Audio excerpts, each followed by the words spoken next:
রাজধানীর ইস্কাটনে আঞ্চলিক লোকপ্রশাসন প্রশিক্ষণ কেন্দ্রে শনিবার অনুষ্ঠিত সেমিনারে রাষ্ট্রবিজ্ঞানী, লেখক ও সংবিধান সংস্কার কমিশনের প্রধান আলী রিয়াজ বলেছেন, জুলাই আগস্টের গণ অভ্যুত্থানে বিভিন্ন ধরনের জন আকাঙ্ক্ষা প্রকাশ পেয়েছে। এই আন্দোলনের নেতৃত্বে ছিলেন তরুণ ও ছাত্ররা এবং তাদের সঙ্গে যোগ দিয়েছে বিভিন্ন রাজনৈতিক দল ও শক্তি।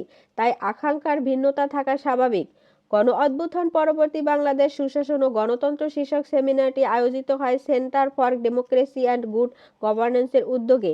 এ সময় আলী রিয়াজ আরও বলেন, এই আন্দোলনের মূল উদ্দেশ্য কেবলমাত্র একটি ফ্যাসিবাদী শাসককে ক্ষমতাচ্যুত করা ছিল না।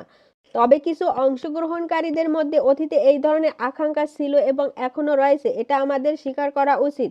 গণ অভ্যুত্থানের পরবর্তী জন আকাঙ্ক্ষার কথা তুলে ধরে তিনি বলেন, আজকের দিনে আমি যখন এই জন আকাঙ্ক্ষাগুলো নিয়ে চিন্তা করি তখন দুটি বিষয় অত্যন্ত স্পষ্ট।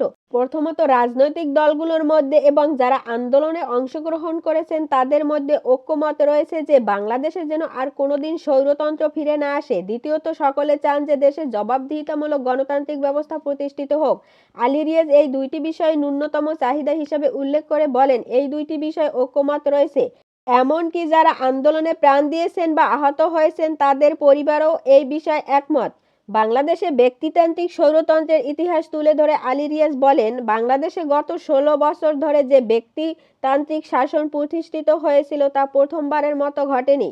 ১৯৭৫ সালে একদলীয় ব্যবস্থা প্রতিষ্ঠিত হওয়ার পর এবং ২০১৪ সালের মধ্যে একটি ব্যক্তি শাসন প্রতিষ্ঠা হওয়া ছিল এর পূর্ববর্তী উদাহরণ। বিশেষত ২০২১ সালের পর শেখ হাসিনার শাসনামলে এই ধারা পুনরায় ফিরে এসেছে। তিনি আরও বলেন, এই আন্দোলন যদি ভবিষ্যতের রাজনৈতিক পথ প্রদর্শক হতে চায় তাহলে আমাদের এই ঐক্যমতের জায়গা থেকেই শুরু করতে হবে। রাজনৈতিক দল, সিভিল সোসাইটি এবং পেশাজীবী সংগঠনগুলোর মধ্যে যদি এই বিষয়গুলো নিয়ে ঐক্যমত থাকে তবে আমরা একটি শক্তিশালী গণতান্ত্রিক কাঠামো তৈরি করতে পারব। সেমিনারে বিভিন্ন গবেষক, রাজনৈতিক এবং সুশাসনের পক্ষে কাজ করা ব্যক্তিরা উপস্থিত ছিলেন, যারা আলী রিয়াজের বক্তব্যকে অত্যন্ত সময় উপযোগী এবং গুরুত্বপূর্ণ বলে মনে করেন।